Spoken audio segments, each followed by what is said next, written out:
Well, it's hard to believe, but it's another homecoming. This is January 2002, and we came up with a real catchy term this year, what's new for 2002. And there's so much, it's incredible. But the neatest thing is, that's happened this last little while, is I almost killed myself, and I want to tell you about that. Next time I'm going to hire a white rat to do the things I've been doing to myself to experiment. I'm developing a whole new sequence. So let me tell you what we've been working on, and tell you why my voice is so funny. We teach this in the basic class. The primary causes of dysfunction and disease, well, let me see if we can lower the lights up here a little bit there, are trauma, insufficiency, and toxicity. And when we talk about trauma, it can be emotional, physical, electromagnetic. Insufficiency, of course, is everything from rest, nutrients, etc., and toxicity, chemical, microbial. And you remember after that, we always go to that page from Great Smoky's Labs where it lists a whole sheet of all the different kinds of traumas, deficiencies, or toxicities that people can have. But this is just a good overview. So with that sheet in mind, and then this one, which we frequently talk about in the basic class, I haven't covered it as much lately as I used to, but this is a really heavy-duty understanding of what takes place.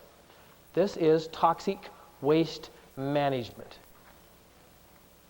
Optimal health is where we're able to relate to your environment and just go hook, line, and sinker and not have any problems. The first part of any disease is excretion. If we start to get into any kind of a disease process whatsoever, then it is called the excretion phase. So you think about it, you get a cold, that's excretion. If you happen to get a flu, that's excretion. You cough, you spit up, you have mucus.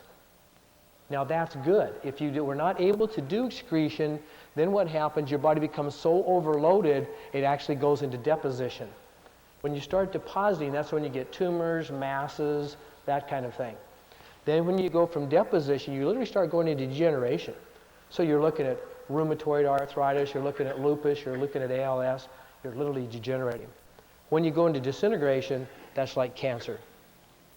And literally the body starts to disintegrate in certain areas, and eventually you will succumb.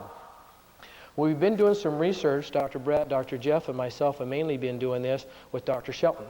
You know, we have two offices. We have one here in Mesa, which you'll get to meet all the doctors. Dr. Brett is the spearhead of that office, and Dr. Prisby and Dr. Hansen, who will be this afternoon after they see all their patients from all over the country this morning. They will join us. And then Dr. Ulrey is our chief cook and bottle washer with Dr. Shelton, with Dr. Lawley over in Phoenix. So we have an MD DC, and then we have a DC practice. Well, there is a different line of homeopathics than we have with Neutral West, which breaks things down exactly in this category. And we were doing some experiments with them to see if we wanted to implement them in what we were already doing in the 10-step protocol. Because you could identify with those homeopathics which phase a person is in. Because naturally, if they're just in the excretion phase, that's easy. You just build their immune system back up, get their lymphatics draining, give them some nutritional support, take away any emotional stresses. 1 through 10, boom, they're back up to the top. But you're in a deposition phase, this is a lot tougher. And the thing that we had to find out was how much retracing or toxification elimination did a person go to? Because this is what that arrow says: elimination of toxins, accumulation of toxins. The more you accumulate, the sooner you are to dead, or loss of optimal function. So we have been working with this now for several months. And we've been taking, Dr. Jeff, Brett, and myself, the different homeopathics, taking us back through the stages. And we found out through all the lovely stress I've subjected myself to through the years, I had gone through this phase, and I was actually down into here, even though I don't have any of the signs of deposition, that when we muscle tested, that's the way it came up. So what does that mean? Well, that means I have not had the flu in I cannot remember having the flu for 15 years. I remember when I had the flu really bad 15 years ago, or what I called the flu. I may have had it since then, but I do not remember it. I rarely ever get colds, and I was thinking this is really great. But as we read the literature from the homeopathic background, your body should be able to eliminate the toxins by a cold or by the flu to get rid of it. So what we decided to do was to stimulate these areas of deposition a little bit more. Well, we've been working with a lot of areas in chelation. How many of you have had IV chelation? Oh, quite a few of you there. How about oral chelation? Okay. Now right now, so I don't forget, Let me tell you one of the great ways to do oral chelation. I want you to write this down. We have a great product called CardioLife Chelate. It's not one that I developed. It was already here when I came on board, but it's a very, very good product. CardioLife Chelate is a natural oral chelator. And we are working on either changing that product or making a brand new product which will take it to a new level, and that's what I'm going to tell you in a minute. But right now, if you want to start somebody off on oral chelation, you give them one CardioLife Chelate with every meal 3 times a day for 1 solid week. Okay, 3 times a day for a week. If they're quite an old person and they have a lot of cardiovascular insufficiency and they start to get shaky or anoxic on that because it's pushing them too fast, drop them down to just a half a tablet. But I rarely ever see that happen. But it could if they're a real old, debilitated person. Then the second week, you go 2 tablets with meals 3 times a day, and you maintain that for a week. The third week, 3 tablets a day, at 3 times a day, and you do that for a week. So in other words, you can see you keep adding 1 tablet each week, so you're actually increasing it by 3 every week. And you do that up to 6 tablets, 3 times a day on the 6th week. Starting the 7th week, you start going back down, 5, 4, 3, 2, 1, and leave them on 1 and 3 times a day maintenance dose. Now there's been an incredible amount of work done in this area. There are a whole group of medical doctors and osteopaths in this town that are homeopaths. Dr. Shelton is the president of the board, so we keep in tab with them. I go over to their meetings. I'm an associate member, and they belong to ACAM. They do a lot of chelation. One of the real researchers lives right here, Gary Gordon, who was one of the originators of ACAM and has written, I would guess, probably several hundred different articles on this. This is very, very important, and why I'm going to this great length for this, because of the amount of toxicities that we have in this day and age, and every single one of us. That's why we have step 1 through 10 to make sure we identify the organs, the systems, the metals, and the more I'm around and the more research that I'm able to disseminate, the more I realize this is even worse than I anticipated. So we are working on adding an oral chelation nutrient, which is called EDTA. Well, if you ever had IV chelation, that's what it was, disodium EDTA. Now they have come up with a new chelator called dicalcium EDTA. And so we were working with this, and I was working on formulating a product and getting really some good results, good, general, calm, quiet results. But Dr. Gordon has been doing some research with, if you've had IV chelation, you know you do an IV and it takes 2 to 3 hours to disseminate the little bottle into you. They say on the sodium EDTA, or the calcium, you can do it much faster though. You can do it in 3 to 4 minutes. Maximum would take 30 minutes to do a push. So I decided to try this last Thursday before we went to lecture in Dallas. And that's the result of my voice you hear now. So we did a 30-minute push of dicalcium EDTA. Calcium disodium. Yeah, calcium disodium, thank you, EDTA. And in doing so, I felt really wiped out right when it happened, and now you can hear my voice. For the last 3 days, I thought I was going to die. And the interesting part about this is I started running a temperature. I started tasting stuff coming out of my system. It's interesting, when you do this push, you go ahead and you take a 6-hour urine right afterwards, and you capture everything. I have not got the report back, but I know it's going to show heavy metals and all kind of stuff coming out. So they do this sample to see what it is you pushed out of the body. Remember I said 15 years ago I had what was like the flu? Well, we moved to southern Arizona 15 years ago from northern Arizona.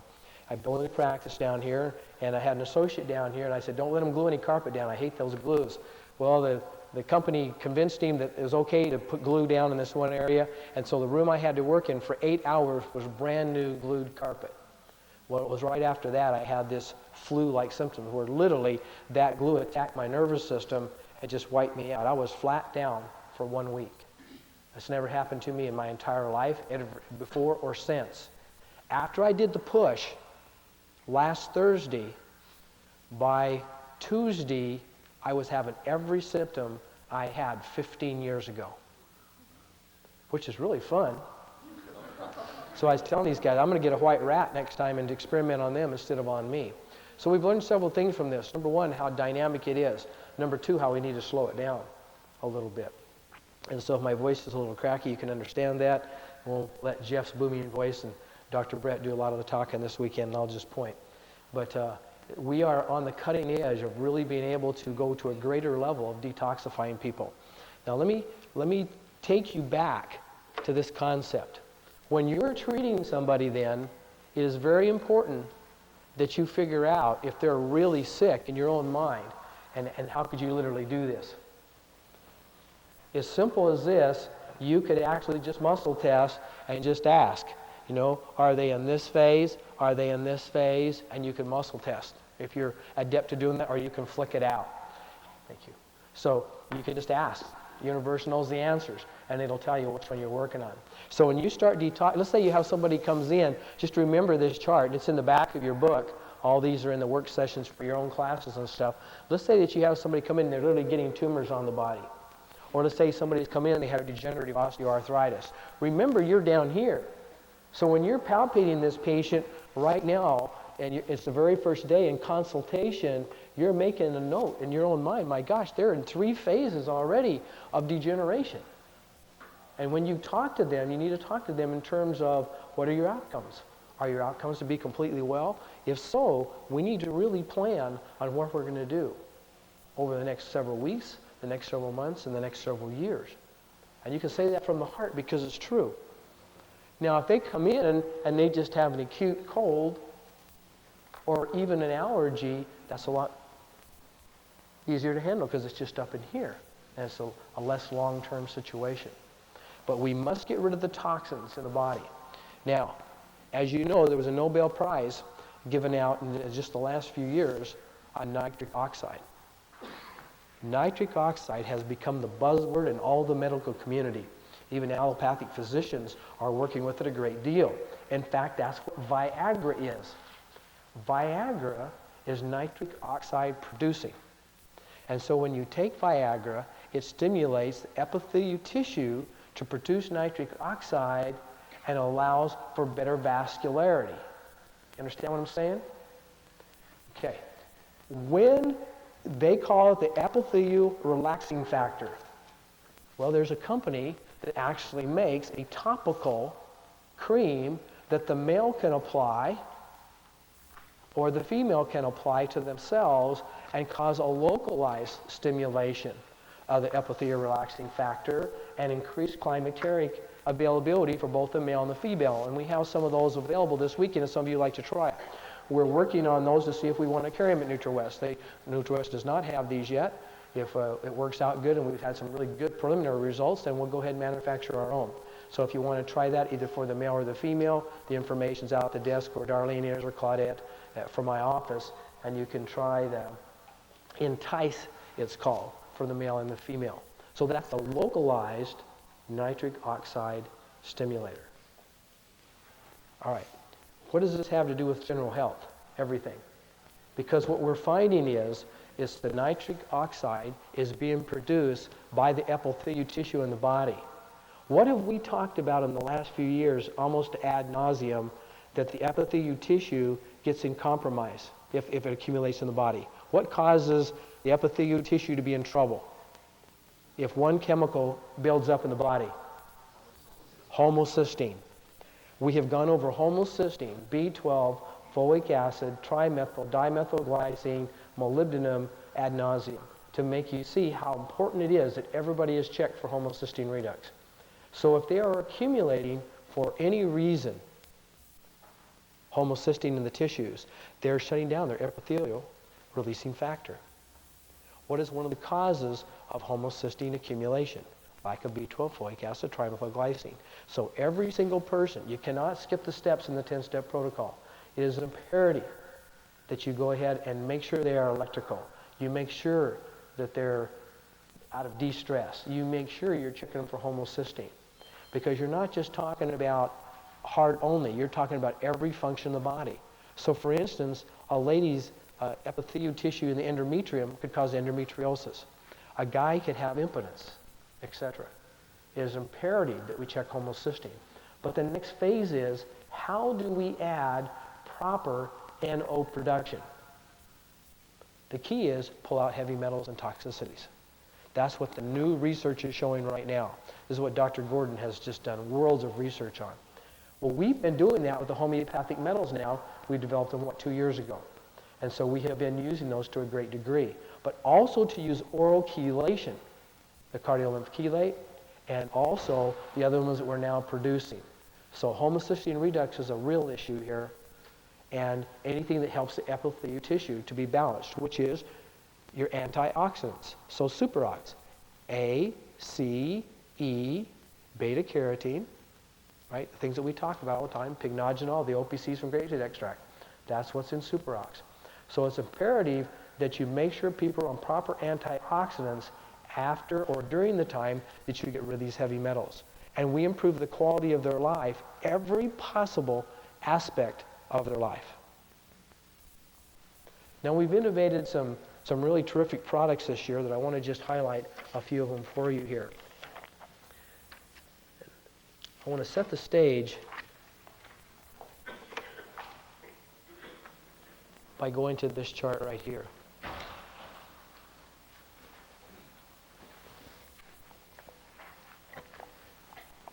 We ran into a real stinker of a situation that I was not aware of. This book by Oshman is called Energy Medicine, the Scientific Basis. Well, we tell patients, be sure and get this book, Energy Medicine. We did not realize there was another book called Energy Medicine, not the Scientific Basis, and you wind up getting the wrong book. So a couple of people have done that, and it's an okay book, but it's not anything like this. This to me is next to the Bible. I mean, this thing is amazing. If you have any clue what you have been doing in chiropractic, naturopathy, osteopathy, acupuncture, this is the foundation. The research has been done that lays it on the line. What's going on in tensegrity? What is going on in electrical transfer? What goes on in the acupuncture system? What happens the way the body conducts and produces energy and circulates it through the body? So here's a real powerful point right now. Really stay with me here for a second. This is a picture of the general energy field of the body. Do you know what produces that general energy field? Is it the brain? It's the heart. It is the heart that produces that general energy field. If you find somebody in a coma, and you know Dr. Amy's work with chiropractic neurology, Dr. Carrick probably has brought back, somebody can correct me, but I think it's over 20 people from a coma by doing chiropractic neurology. The number one organ I have found in my past experience and research is the heart, if somebody is in a coma. The heart produces a maximal amount of energy. The brain produces only a little. Now, the part that it produces is very, very important, but it's the heart that controls the brain. Who says that? Energy Medicine by Oshman. Who says that? The Heart's Code by Paul Purcell. The heart controls the brain. Same as the sun as the center of our solar system, not the earth, as it was thought out when Aristotle gave us that information. All right, why is that majorly important here? Because you're tapping into that person's energy field every time you're there. You are a practitioner who touches people. Your energy field is entering into their energy field. So the more energy you have, the more you can give to help balance them out. But if you are compromised, then you're going to be weakened and you will become ill when you try to tap in to help their energy. The other piece of the puzzle is if for any reason you do not have proper energy function, and we have a very simple way of tying into that, heart reflex and homocysteine reflex, right? If you have those two working, this is automatically going to increase. Now, another thing that you may not all be aware of, when you're doing your testing, you come up to the heart reflex. He hasn't got heart, but so it doesn't test weak there. But if he had a heart problem, play weak there, Dr. Lee, it would get weak. I would find out if it was heart 1 or heart 2 that strengthened him. I would put him on that 1-3 times a day. How long? And forever, maybe. Okay? But at least until, as you know, when we come back in, we check you to see if it blows him weak. But if a heart goes weak, it's not electric enough to keep up with body demands. It is draining your entire energy field everywhere in the body. So when we strengthen him with nutrition, the very next thing we check is homocysteine.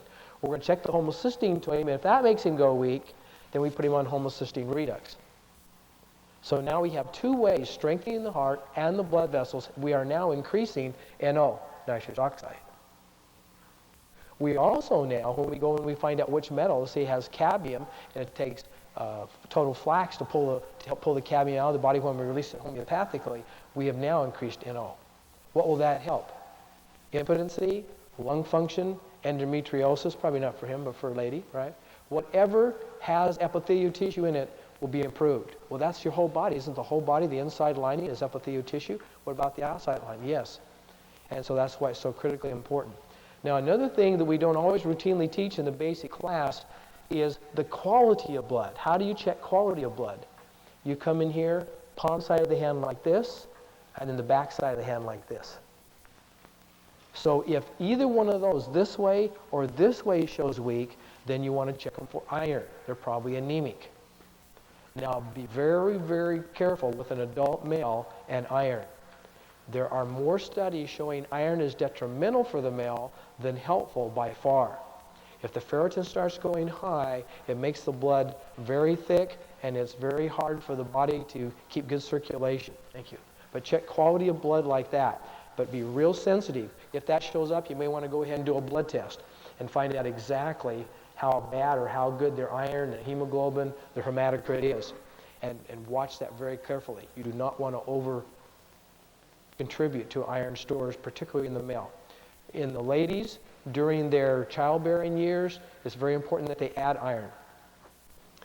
My wife, during the childbearing years and when she was having cycles, she'd have a tendency to get low in iron, and if she'd get low, she'd get a cold. Because remember, the heme is not only in hemoglobin, it also, the iron is in myoglobin. It also has to do with the immune system. And for iron to function properly, it also has to have calcium or copper and manganese available. So it's a real delicate balance. And I said, I told you, you're anemic, you've got to get back on iron. So you stay on iron. I don't know about your wives or your lady doctors, your husbands, sometimes they forget what you tell them. Hard to believe. But she'd go along fine, no problem whatsoever. She'd run out of the bottle and forget to renew it. She'd get a cold again. She said, "Dadgummit." She said, "I can't believe I did that."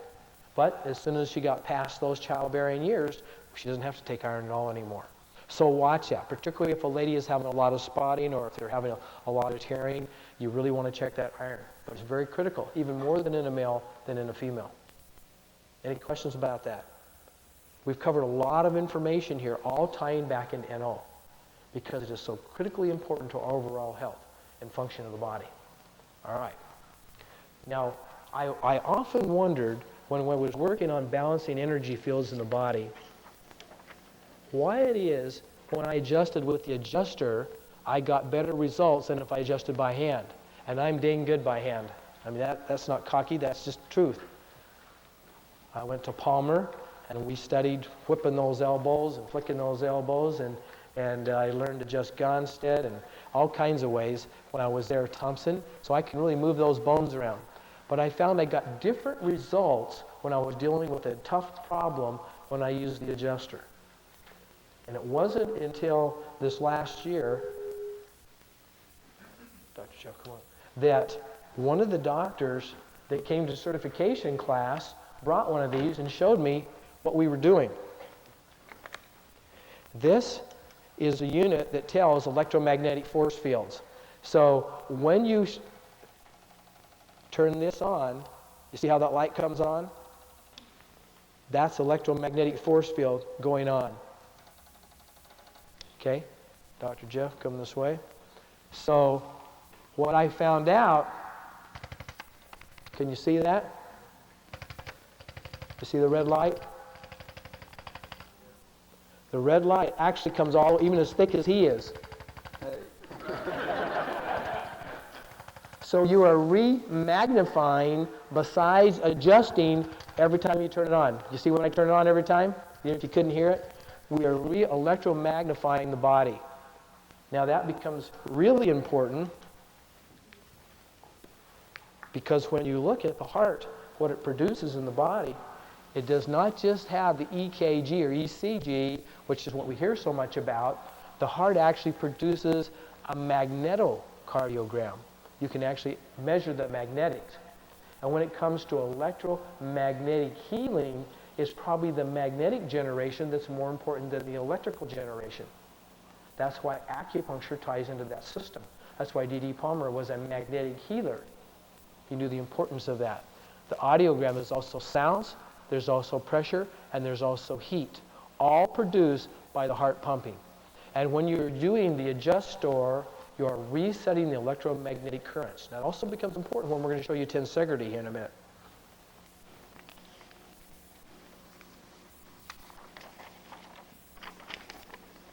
Okay?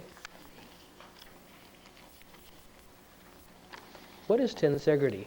Well, that's a statement that was developed by Buckminster Fuller.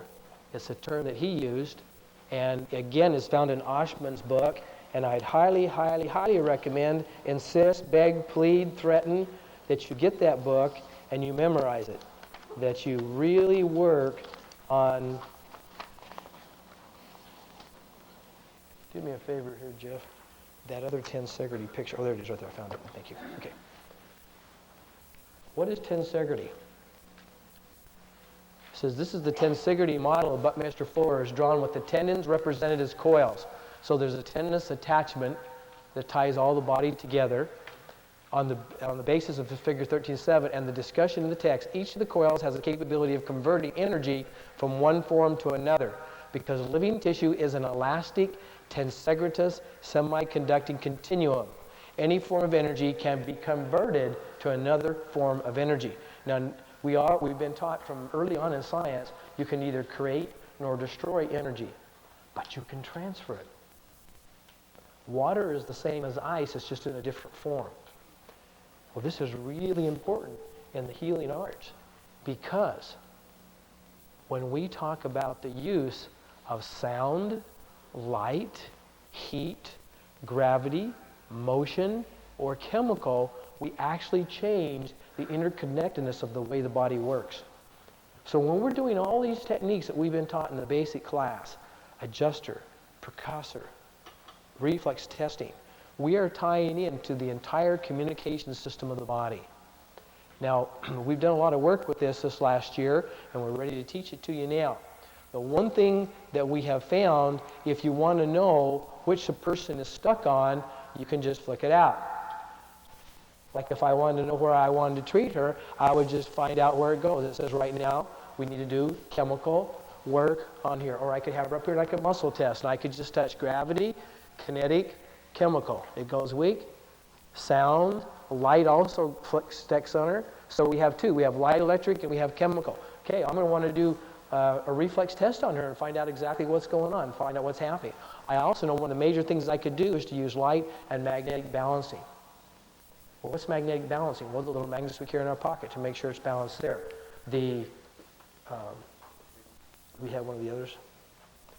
We might want to do this new technique we're going to show you today of how we're using larger magnets to find out where there's a stick on a particular area. And we use the bar magnet to go over the area to release the block. Also, by studying Trent Nichols' work, a medical doctor, he finds when you use magnetic force fields, where's the little flashing lights, that he uses force fields to actually get the heavy metals to fly out of the body. We'll also show you how we do that. So there's some really exciting work about mobilization. But remember, and as you look at this book of Oshman's, you will see more and more of the interconnectedness of how everything works together. And when you find with a person, once they say gravity is a problem, what are you going to do about gravity? No, yeah. Oh yeah, let's just turn on. So if it was light or acupuncture system, you could actually use the harmonizer. You could use a laser. You could use the LED light. But it's very simple just to test somebody to see where they're stuck. It's another way of accessing in more information. But as I started to say on gravity, if it shows gravity, what does that mean? It means this person may need to lay on a slant board once a day. They may need to do some more exercise to pump the lymphatics. They may want to use a chi machine to help mobilize and take the stress of gravity off their body every day. And we have found by going to this, it helps us to pinpoint exactly where a major stick is. And another way I could do that, Todd, I'll show you. Let's say that he's coming in, he has a persistent shoulder pain. Just no matter what we do, that shoulder won't straighten out. And I therapy localized. I finally found a point in the shoulder with therapy localized. I tap that information in. And why do you tap it in here? Because the heart rules the head. You tap it in here. You could tap it in here, but if you just tap it in right here, it'll lock in that information. I now say, man, I've been doing everything in the shoulder. I did an adjustment. I did a cervical disc. He still has a problem. Well, I wonder if it could be a tensegrity problem. And I could just flick it out or a muscle test. Does it sound? Okay, it shows sound. Well, what am I going to do for sound? Well, now I know I've got to go to a tuning fork to find out, to free up that vibrational area. Or it may be 2 or 3 different ones. And by treating that particular area with the tuning fork that frees it up, it may just bring it right back into alignment, away you go. So it gives you a way to know exactly where to go to color, sound, magnet. If it shows up magnetic, take the little magnet. We're so used to balancing all energies with these, we forget sometimes that we can take it and we can just tape it, or have him put it right under his shirt at night. You can get the little hairless tape and tape it there during the day, or especially at nighttime, or he's lying there, is treating that area and balancing it out. So this gives you another way to bring it back into balance. Thank you. Well, go ahead and stay here a minute. The other thing I wanted to show you on tensegrity is this chart. And we have plagiarized these, and you all have a handout in your book on there. Don't you dare tell Ashman I did that, because I didn't get his permission. I'm too young to go to jail. But I want you to have those, and I'm sure I can assure him that you're going to run out and buy his book. And we buy these by the cases. We have some out here for you. They're expensive little critters. They're $35. But I tell you what, I paid $350 for one. That's how good they are. And they are really, really insightful.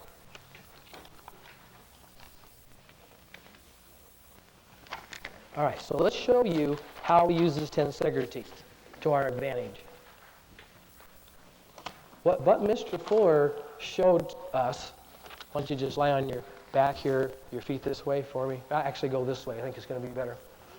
Feet this way, huh? Feet back. On your back. You see how the energy lines go through here? Dr. Brett and Dr. Jason Campbell, one of our other certified instructors, have written a book on these energy lines. And they'll be getting this published in the next couple of months. We'll give you more insights. But for the time being, much good can come from this. Because let's say you have a foot problem that's just not straightening out. Well, it may be you've tapped the calcaneus back in place, but the energy lines are out of sync. It may be that you set that lumbar vertebra back in alignment, but the energy lines are out of sync.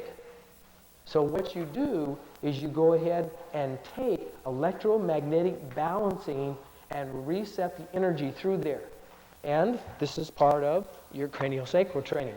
And we'll be working on that in one of the workshops this weekend. So let's say that it's the left foot that's giving us trouble. I have found this works better with the adjustor than it does with the percussor, because the percussor helps to release the fascia, but when it comes to tensegrity balancing, you need to have that electromagnetic pulsing. Now this is another brand of that same thing. When I turn it on, you can actually see it, how it's energizing that. And you may want to get one of these. I don't know if we can find out a source for them, and show your patients what you're doing, that you're actually re-energizing them. Can you everybody see that and kind of hear it from there? It's pretty amazing. So I like to take, if you have an adjustable percussor or adjustor, you go down to 6. The fast one is 13. The next one down is 6, 3, 1 per second. And for tensegrity, I find that's a little fast if you have an option. If you have the adjuster that did not have the option on there, it's still fine. It's just a little less comfortable for the patient. Or if I turn it down to 6 like that, I come right in here. And let's say that it's the big toe, I'm having pain through here. Or you can just flick it out, muscle test it, find out where it is. Then you come right in on the toe like this, and you'll feel it. You see how those energy lines are? They kind of come up over this way. These come this way. So you hold in your mind what it is you're doing, and you come in there and you tap that. I can feel the energy going in the foot. It's about to halfway through his foot now, and you will find as you feel it move, sometimes you have to change. See how I'm having to rotate the percussor just a little bit, or the adjuster? There it goes. Then I have to bring it back to the left a little bit as I feel it moving. Feel it going back into the heel now. as the energy starts going through there, I feel it going up into the ankle. It's going right on up into the knee now. Now, it's not much of a block there. We have quite a block here, pretty much up to his shoulder now. You will feel that. If you're used to feeling the craniosacral rhythm, you will feel it move. If you're not, it's something you're going to have to work on. Let's just say that you had a calcaneus pain, and you say, I can't feel all that stuff here at Brimhall. What am I going to do? Go in the energy lines as it shows there. What does that energy line look like? What comes from the heel and goes up the leg. Maybe flip over on your tummy there, Todd. It might be easier for you to feel that by coming from the back, because what I want to do is tap here. I want to come right here and put that energy band, because it's going to come through here, it's going to come right on up. So I come right here. That's really moving good. Okay? I had to start off a little bit steep there. Now I'm coming more in the energy band as it shows. I feel it going up the front part of the tibia. It kind of stopped right there at the patella. There's a block right there at the tibiofibular junction there at the proximal end. There it goes. Beautiful. Moving up, right to the femur head. And that's as simple as it is. It's an electromagnetic balancing of the tensegrity lines. What if it was the lumbar area? Go ahead and sit up with your back to me this way, Todd. If it's a lumbar spine, you're adjusting it, it's not balancing, it's not going into place, look at the way the lines flow. You can actually take on the lumbar area, and you come right in here, and you'll tap up like this until you feel it release. And sometimes you have to go like this as well. There can be a double blocking of that energy field. And you just identify it. Well, how would you know it was there? You just ask the question. Is there tensegrity? Yes. Is it structural, lumbar? And just look it out or muscle test it out. It'll give you that information.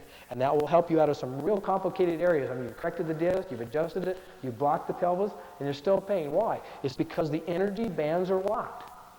That's why does just putting a magnet some places sometimes help people out? Because it opens that stick. Now we don't have to guess. We can identify it, we can adjust it, and we can go on and make sure it's done. Thank you. Any questions about tensegrity? Those are two main ways that we use it. And there are mainly in the foot. The vertebrae are the same all the way up, lumbar all the way through the cervicals. I mainly use it in the lumbar area, once in a while in the thoracics. But from the foot, I find that's the most intricate place to go to, nail it down, and make a correction. Yes, sir?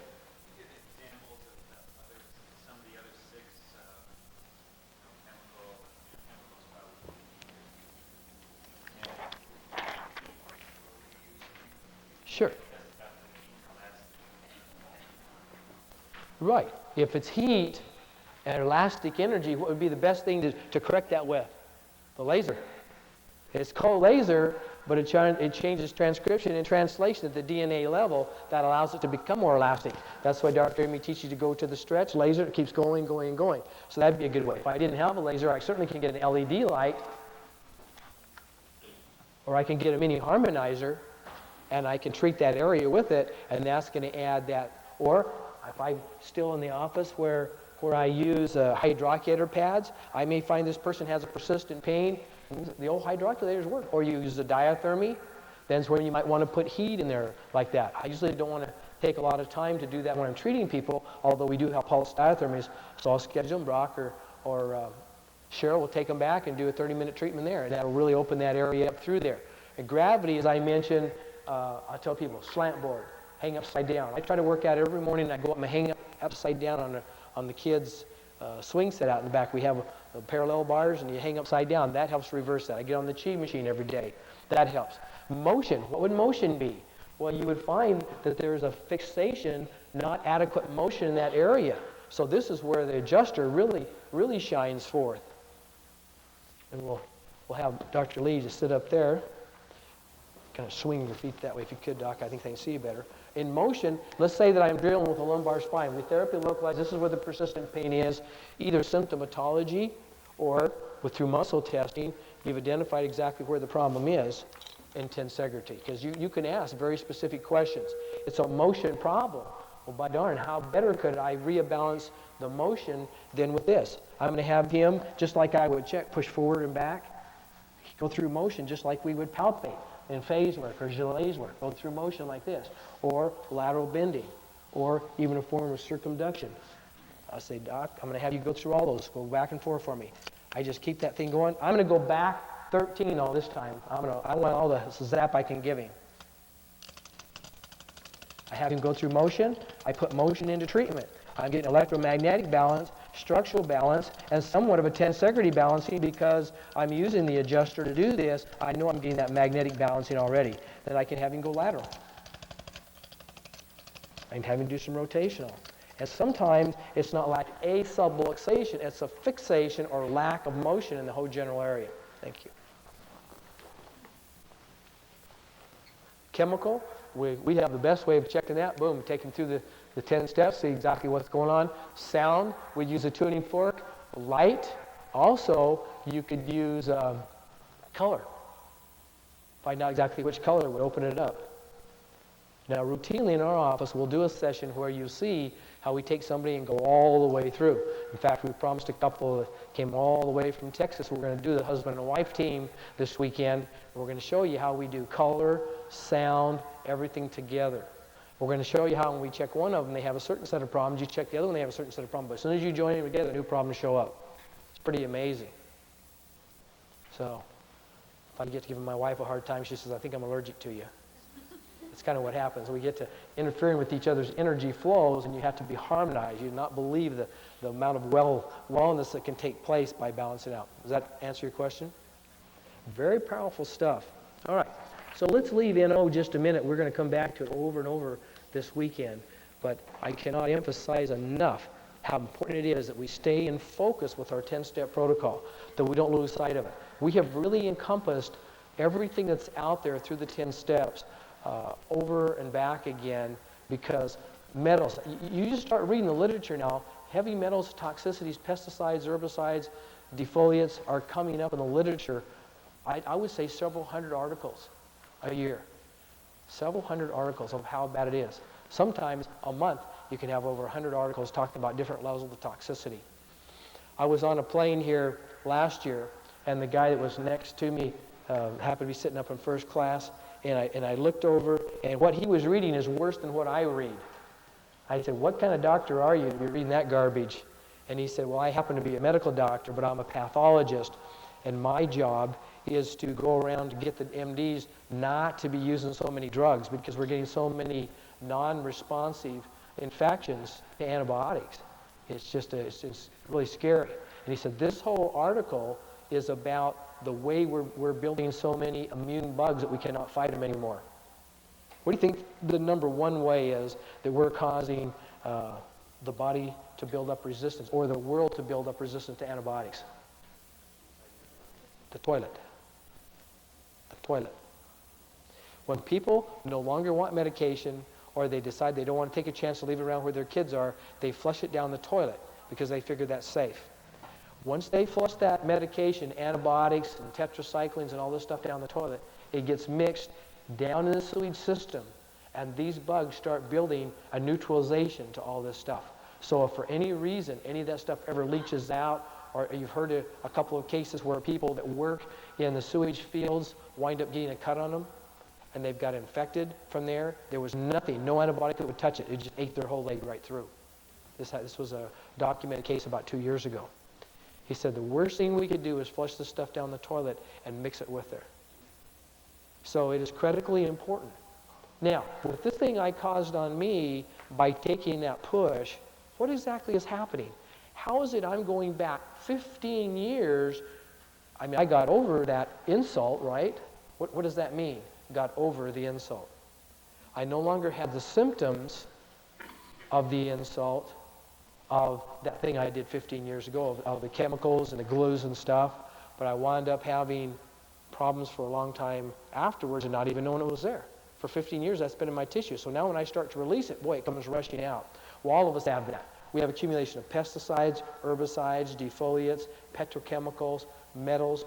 We're loaded. There's no way in the world not to be anymore.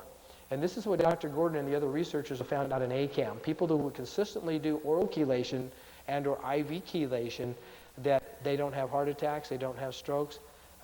Dr. Gordon claims he's never had an Alzheimer's patient, people that he's taken care of consistently, they never develop Alzheimer's. Why? Because you keep the epithelial tissue healthy, you keep the epithelial tissue producing NO, you keep the body toxic free. But we must, in this day and age, add nutrition and exercise and things like laser to be able to mobilize the toxins from the body. We can no longer take the amount of insult that we have on a day-to-day basis. The BioCleanse is another very good way of doing that because it draws it out. The BioCleanse is another way that we do it. In our office, we will do laser treatment, adjustment, that type of thing first, then the BioCleanse to draw out the rest of the body. We're also finding before and after studies of the BioCleanse with the biomeridian that's helping to balance the meridians out in the body. Another way of doing it. In my house, we also have an infrared sauna. When you sweat, you only are able to dump about 2% toxins, according to the literature. When you do an infrared heat, the infrared gets the cells hot from the inside out, and the infrared heat burns the toxins out of the body, and you start to dump them at a much more rapid rate. So infrared sauna is a very good thing to do as well. If you ever want to know any more about that, you can contact my office, and you may want to have one in your office or your home. We certainly enjoy having ours. And after I did this, and I've been going in there and helping my body to get rid of it at a greater level. Okay, another thing that we produced this year is 5-HTP. One of these symptoms are listed up there for probably over 50% of Americans. Do you have anxiety? Do you have depression? Do you have fatigue? Do you have fear, fibromyalgia, headaches, hunger, insomnia? Probably in reality, more like 75% of Americans have one or more of those symptoms. And it has been shown that the serotonin deficiency is what can cause that to be there. So serotonin regulates our appetite, our mood, our sexual desire. All of these can have to do with the inability to produce proper amounts of serotonin. So we have found by adding 5-HTP, it's even more effective than pure tryptophan, because tryptophan has to convert to 5-HTP. So if you have any patient with these symptoms, is there a muscle testing spot? I do not know of one. I don't know of any special muscle testing spot that you can go to and balance that out. You just have to go by symptomatology, insomnia, depression. Now, there's some studies that have been done where they have taken antidepressants, drugs, and compared them to 5-HTP, and 5-HTP is safer, and it was about 20% or more effective than any of the leading drugs in releasing depression, anxiety, and insomnia. So it's a really powerful tool, and I'd highly recommend it to you for anybody, particularly you think the emotional side of the triangle and a lack of sleep is the first place you want to go to. But we find great results in other areas too. So normal would be like 1-3 times a day. For some people, you may want to have them take 2 at bedtime. So they really have the serotonin levels raising quite a bit higher at night. Another thing that we have developed this last year that we've used a great deal is total mitochondria. Total mitochondria, there is a muscle test for that. And mitochondria are in which cells of the body? Every single cell of the body. So all you have to do to see if there's a deficiency is see if there's enough oxygen carrying power in the body. Hold tight and don't let me go down. So you just check a muscle. 1 muscle test, 2 muscle tests, 3 muscle tests, 4, 5, 6. He's disgustingly tough. So you should be able to go up to about 10 times and not blow weak. You find a high majority of your patients, 1 or 2 times they'll start to weaken. You give them 1 total mitochondria 3 times a day, their energy level will pick up, their sense of well-being will get better because you'll start getting more oxygen to the brain. So it's very imperative that you check this out. Now, if you've been around the AK circles for a while, you know aerobic muscle testing like that has been around for a long time. We've talked about fatty acids and other things as well. But since it's the mitochondria in charge of oxygen to the cells, we have found this gives us better results than anything that we've done before. So that'll give you one way to know it. Thank you. So the total mitochondria, 1-3 times a day. Anybody that has fatigue, anybody that has fibromyalgia, anybody that has chemical sensitivities, the real baddies, think of total mitochondria. You also want to consider the 5-HTP that we just mentioned. A couple other things that we have developed this last year are herbal products. We have herbal DSF now. Some of the people don't like to have animal products. Some people have a problem with that. They're worried about mad cow disease. We now have an herbal DSF. We find about 2/3 of our people still check for regular DSF. About 1/3 of the people will choose to have herbal DSF. So we buy probably In our office, 80% regular DSF, 20% herbal DSF. But it gives you another viable option. It doesn't taste quite as good or bad, however you want to do it, but it's still delicious, and it's really not bad. I have switched over to give my body a rest from the other. I'm on the herbal DSF now, and I don't mind chewing it at all. And so 3 times a day is the dosage of that. They're little smaller tablets. They're entire herbal and vegetarian. Incredible good results with it. So use that to great advantage. The other thing that we are really finding out, there's a book called The Testosterone Syndrome. And there is really a lot of problems with male menopause. Us men claim we ain't got none, right? But there's more and more problems happening. In fact, if you've seen some of the studies that have gone on the last few years of the kind of toxicities that are accumulating, they're finding some of the alligators in the swamps are becoming completely infertile. Even the genitalia is shrinking up because of the level of toxicities. So it is scary what's happened to alligators and to man and woman. Okay? And this particular book is written by a physician who evaluates both testosterone levels and gonadotrophic hormones. And he uses balancing of the gonadal tissues or testosterone, and he's reversed about every condition known to man. And there's a checklist in here. I recommend this book to you. I'm going to see if we can get permission. I'll make that checklist that he has in there, and we'll have it available for you in future seminars, because it's really quite a good checklist of the things that could be caused if your testosterone goes low. That is Shippen, Eugene Shippen, Shippen, MD, the testosterone syndrome.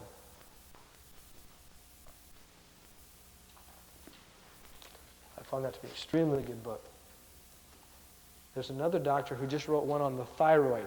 There's another lady doctor who just wrote one on tired of being tired. And they all are saying the same things. We're becoming so toxic, we're becoming so poisoned that the male hormone level is down, the female hormone level is down.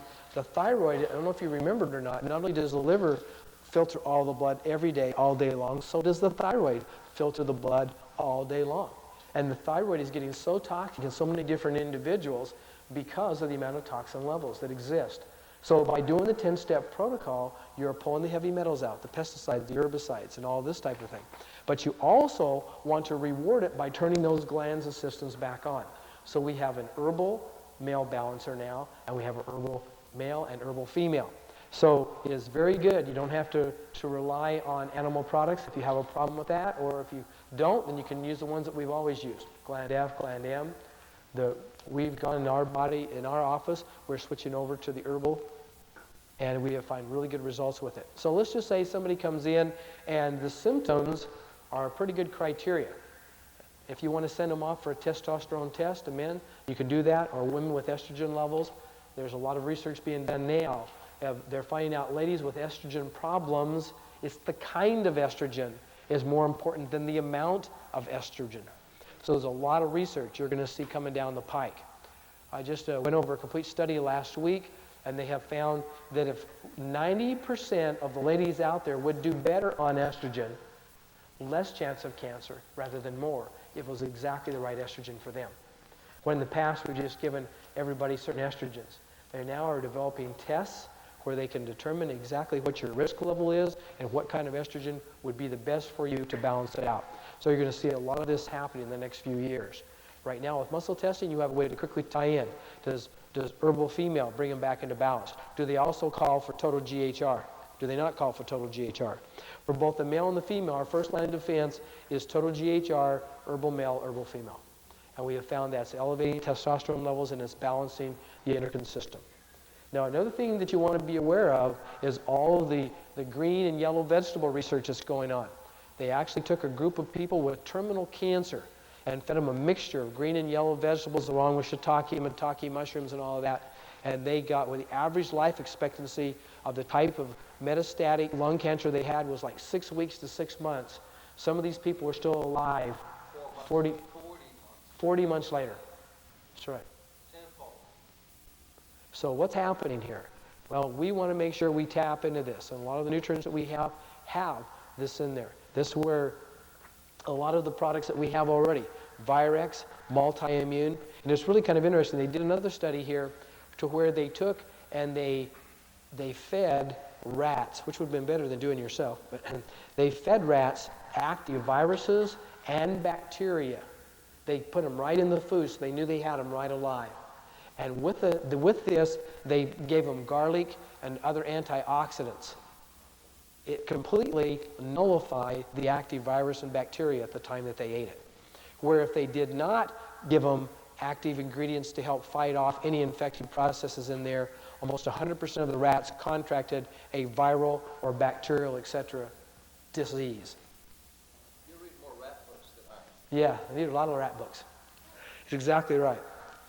So what's the point here? Well, someone was saying the other day, I think it was just in Dallas, well, should I take Virex routinely? Should I take multi-immune routinely?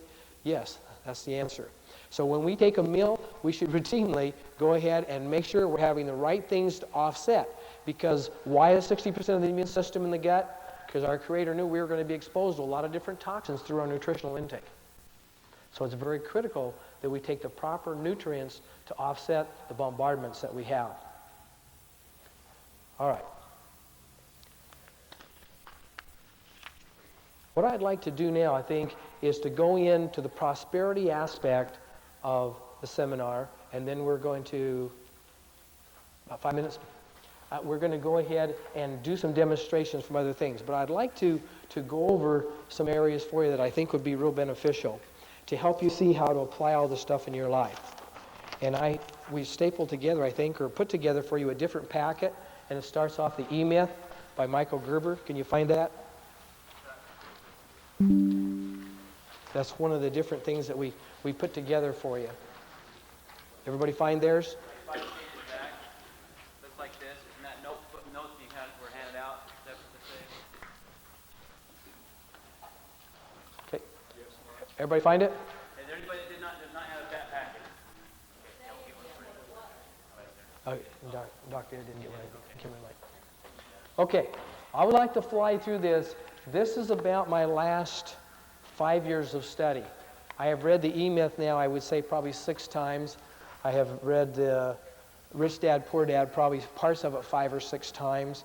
And I went through and highlighted some things that I want you to really, really, really consider here.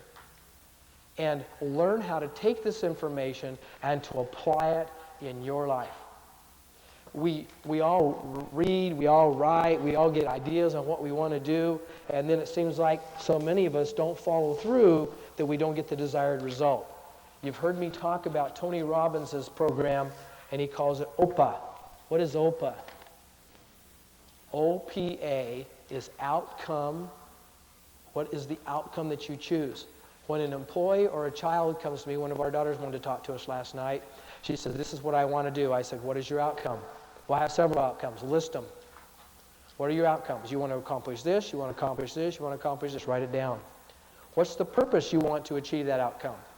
Because if you don't have a big enough purpose, the outcome doesn't mean anything. You'll blow it off like a goal. But if your purpose is big enough, you'll follow through with it. So you want to know what your outcome is and what's the purpose is you're going to follow through with it. Once you have your outcome in mind, the purpose for doing it, then your action plan can be listed. And you can take a step-by-step action plan to accomplish this. Well, hold that in the back of your mind because we're going to go to that, and but I want to come back to it. In the E-Myth by Gerber, he says right in the beginning, Don Juan in Tales of Power said the basic difference between an ordinary man and a warrior is that an ordinary man takes everything as a blessing or a curse, where the warrior takes everything as a challenge. And I thought about this this weekend. Well, it was a great time for me to go ahead and experiment with myself. I wound up dumping a whole lot of toxins. I said, well, is it a blessing or is it a curse or is it a challenge? How can I benefit from this? Well, let me go back and relive what I did. Maybe it'll help other people. Maybe it'll help us to develop a program that doesn't detoxify people so fast they don't have to go through as much toxic elimination as I did at one time. We can figure out a slower, more methodical process of doing it. Well, what about you're not going to be able to talk as much? Well, the good part about that is Dr. Brett, Dr. Jeff, Dr. Lee, Todd can also jump up. They're certified teachers, certified instructors, and they can take more of an active part. And we can learn that this is a systems-dependent, not a person-dependent avenue that we follow. We've talked about making sure that we do things not where their personality, but their assistance. And no matter who's doing the system, it follows through. Okay, so basically what we're talking about is back to the central integration. Remembering that really that we are a receptor-based organism, and input comes up to the new brain, and then comes out and fires into this area called the brainstem.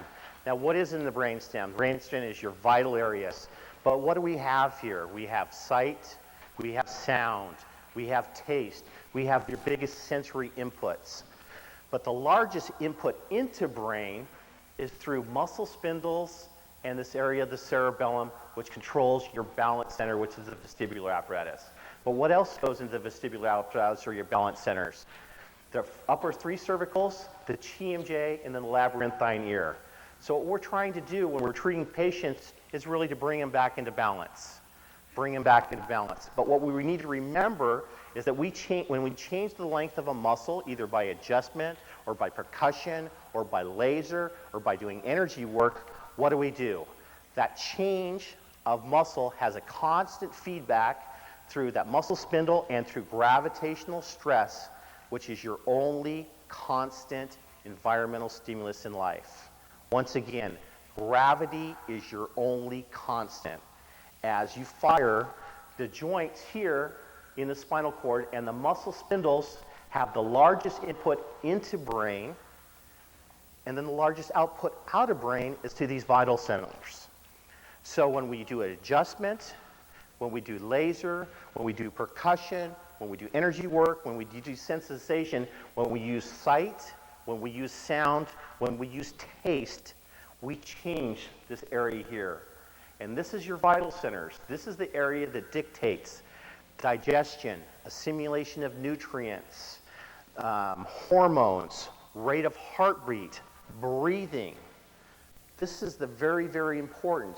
So what we're trying to really instill to you is that more modalities that you can put in, such as sight and sound when you use colored glasses, tuning forks, when you do the kinesthetic, when you put a violin in their hand, when you put that frequency into them, when you cause that response, that has a huge input into the vital centers, and this is where you change the output. But it also brings the body back into balance. Isn't our ultimate goal is to bring the body back into balance? If your car is steering to the left and it's raining and everything's going back on, can it concentrate? Can you really concentrate on getting, to paying the radio and having fun and stuff like that? No, your body's just focused in trying to get to the next spot. So until you put them back into balance, it's hard for them to treat a virus, to detoxify metals, the gallbladder, to clean up the kidneys. So what we do by doing chiropractic adjustment, because the adjustment changes the vertebra that fire as a consequence of gravity, and the muscle spindles, which is the greatest input into the nervous system. 50% of all the neurons in the nervous system are in the cerebellum. The cerebellum is responsible for not only movement, for balance, but it's also known for learning and emotional stability. This great quantum of input fires into the brain fires back down into the vital centers, into the vestibular apparatus that puts you back into balance. So everything we use affects the system. That's why we really just want to concentrate. And I want to give you a little idea of all these things that you're using. The light, the solar, the count, and stuff like that are so very, very powerful because this is the area of the brain it really projects into. Okay? She's not prettier than I am, so you have no trouble looking at her. But this is the last treatment we did here with one of the doctors. And what we're looking at is a lot of orange sediment. So this is joint material. And Laura can begin to explain to you what the machine does and how this got to be in the bucket. Laura, go ahead. Hello. I just want to continue along what Dr. Amy was saying just previous to this. This is a balancing tool. Balancing the body is what we've come to learn helps balance everything. So there are three things it's going to do. It's going to balance the ions, which is going to balance the pH. It's going to balance the meridians. Every single meridian across the board has been balanced on the biomeridian machine before and after a treatment on this. As well as doing all this balancing is going to detoxify the body. So what this unit possesses is this box which has this array. This is called the array. This is going to go in the water. This is an ion generator. It alternates between the positive and negative current that this machine is producing.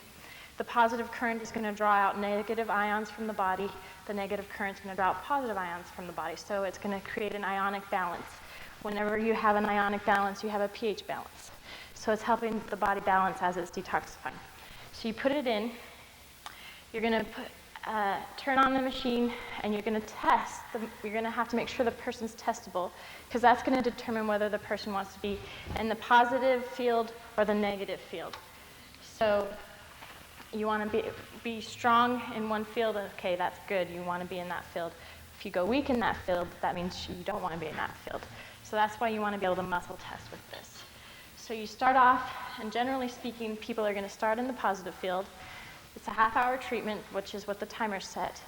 They're going to start out in the positive field for about 10, 15 minutes, and then they're going to want to go negative for about 5 minutes, 10 minutes, and then they're going to go back to the positive field. That's generally speaking. Everybody's different. Some people want to start in the negative field, and they'll stay in that field for quite a while. Some people stay in the positive field the whole time. As you progress in your detoxifying treatments, you'll experience different things, and as you're detoxifying, you're pulling things off kind of like layers in layers.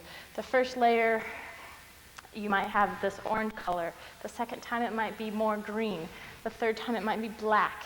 And depending what organ is releasing is going to show in the water. So the green is going to be gallbladder. The black is going to be liver, kidneys.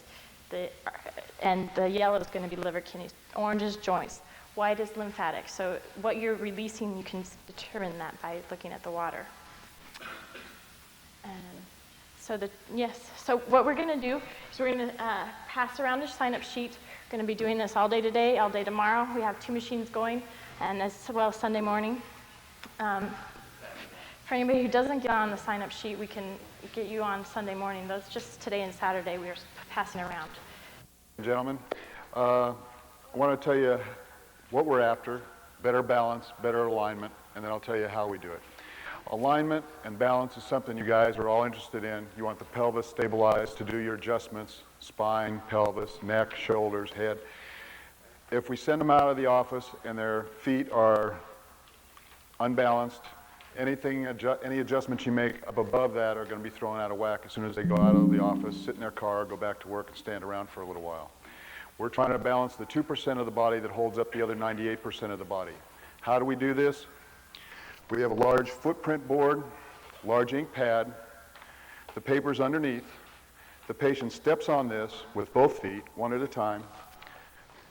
This gives you a footprint indicating where the weight is distributed on the patient's foot. Great visual tool for them to see what's going on with their body. From this, we go to a sizing chart. The sizing chart fits over the footprint, and I'll go over this with you out there in the waiting area. This tells us what size we need. Where the footprint, where the heel crosses the chart is the size orthotic you need. Okay? And how do we get the orthotics? They're either in your office already or you order them individually. You don't have to take a mold of the foot, put them in the box of goo, send it off. 3 weeks later, hope you get the right thing back. Okay?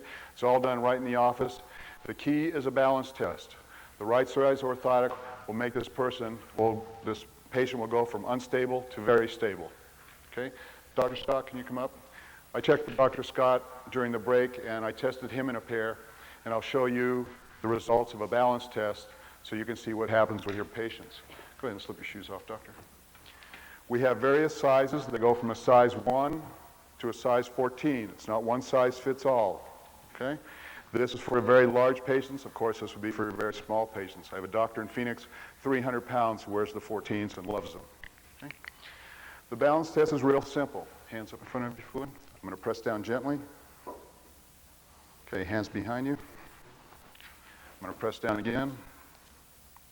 And that's very low pressure, about as much as it takes to close the car door. Now, I said I tested doctor earlier in these, so I know how they're going to work. We want the patient heels all the way to the back, and you'll see the difference here. Hands behind you. I can put as much pressure as I want on him, and he's not going anywhere. This is the difference in balance.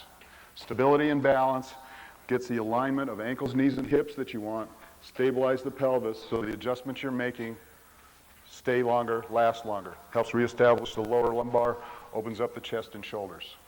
Okay? I'll be here all weekend, be doing footprints and balance tests. Anybody who wants to try on a pair can try on a pair. And like I say, I'll be out here all weekend. And some of the doctors here, Dr. McKay, some of the other doctors have tried them and are liking them. So it's great relief, easy to do, right in the office. They're in and out the same day. What are the economics, The plus is $84 to you guys. This is good for 3 to 5 years. The sport, which is much softer, much more accommodative for your geriatric and pediatric patients, is $44 to you guys. So there's a lot of leeway depending on what you want to price them for. The retail version of this that's sold around the country is sold for $250. So you can go double the price and still undercut the retail stores. The same product, if you live in a big city called the Natural Feet or the Good Feet stores, this is what they're selling. This is the medical version of the same thing. Thank you. This is Gordon Pierce from Alpha Sonics. I met John just a little while ago, and I'll give you a quick history on our company. 15-year-old company. We have retail marketed during that whole 15 years. Have never approached the practitioner market to any degree at all. John saw what we had and using it in conjunction with the laser, found some phenomenal results. Basically, what we have is this subliminal tape. We have over 1 million affirmations in an hour's time without time compression. Our masking sound is a mountain stream, with crickets, frogs. There is no verbiage on the tape at all, so you can put it on an auto reverse and just let it go. It becomes a white sound. It fills into the background very nicely. We recommend you listen an hour a day. You guys have been talking about all the things that we have to do with our system to keep them in balance. This is just another tool that does that. They're in stereo, one set of affirmations going to the right hemisphere, another set going to the left hemisphere. So we're working both sides of the body. There are a whole lot of other stimuli besides voice. We have rhythm patterns, sound frequencies.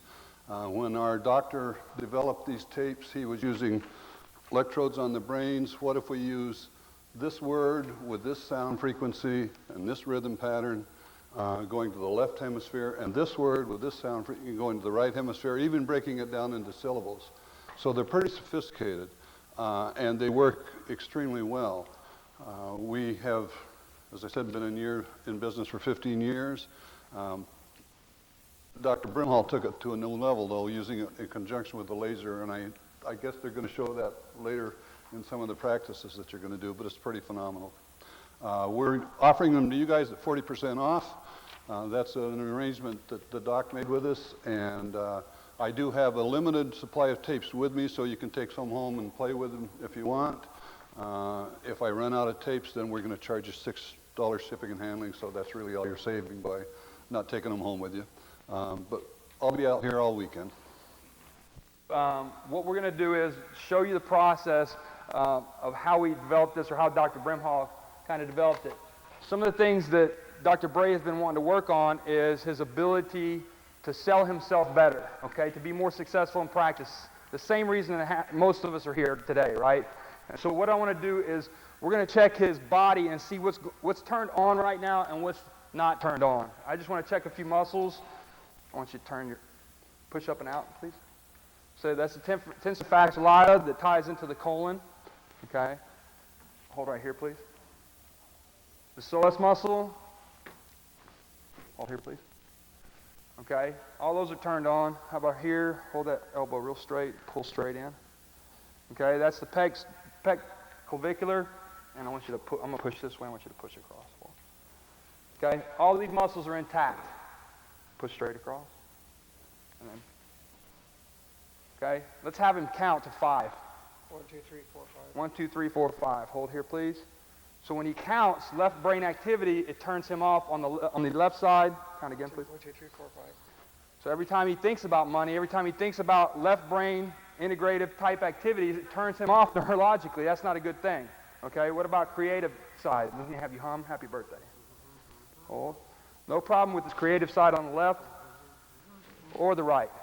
Okay, so what we do is, first thing we want to ask is which tape do we want to utilize?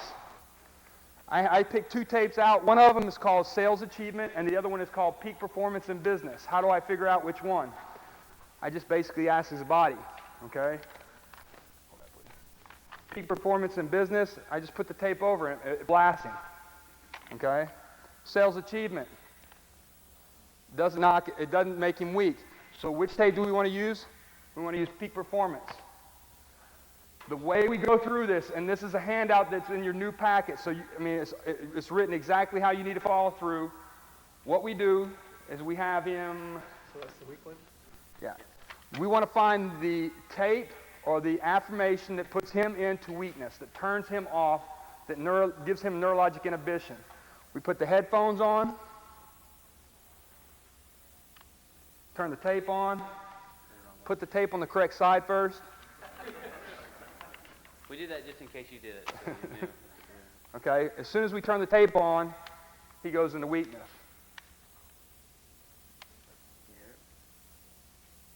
Hold. So now he's not in weakness right now. Turn it up a little bit. You hear it? Yeah.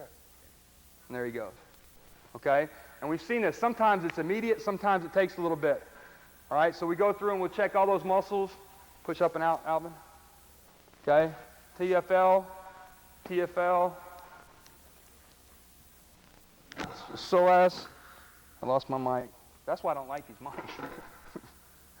Okay, go to the other side. Okay, and so what about the creative side? Hum happy birthday. Okay, now his right brain won't work. Okay, how about counting? 1, 2, 3, 4, 5. Still doesn't work. Okay, and so what we want to do is we want to put him back in balance. So the technique that we developed is real simple. We basically start at the head. After the head, we go to the body and say, are there any organs we need to balance? And then from there, if we can't balance him after that, we look at the spine through adjustments or 3-way breathing using the adjuster technique. Okay, so I'm going to get Brett to help me with this. Yeah, we'll get another laser. So what I'm going to do is, he's listening to the tapes. He is in weakness right now. Hold here. So I want to ask, is it in the brain? Do I need to go to the brain to correct that? What's the answer? Yes. Okay, he was in weakness. I go to the brain, I therapy localize, it puts him into strength, so now we can correct. I can ask, what area of the brain do I need to go to? So I can come in here. Is it the cortex? Yes. Okay, is it frontal lobe? Yes. And so I'm going to go into the frontal lobe, and I'm going to laser to the frontal lobe. I can even find which side. Is it left? Is it right? So it's the left frontal lobe. So I want to go into laser left frontal lobe. Since Brett's going to do that for me, I can begin going into the organs. Okay? What frequency would I do on the left frontal lobe? 60. Okay, real basic brain frequency that we use very often. If it was cerebellum, we use 33 hertz. Okay? All right. I can go into the lungs, thyroid. What about the thymus? What about the heart? Okay, thymus and heart show up. So that's the first thing I find it. As soon as I find it, I want to start fixing. I can use the very basic frequency of 53 for organs, or a lot of times we use 60 on heart. I pick up 53 because I'm self-testing, and we'll go ahead and tie in there. And Dr. Brett's going to check the other areas of the brain.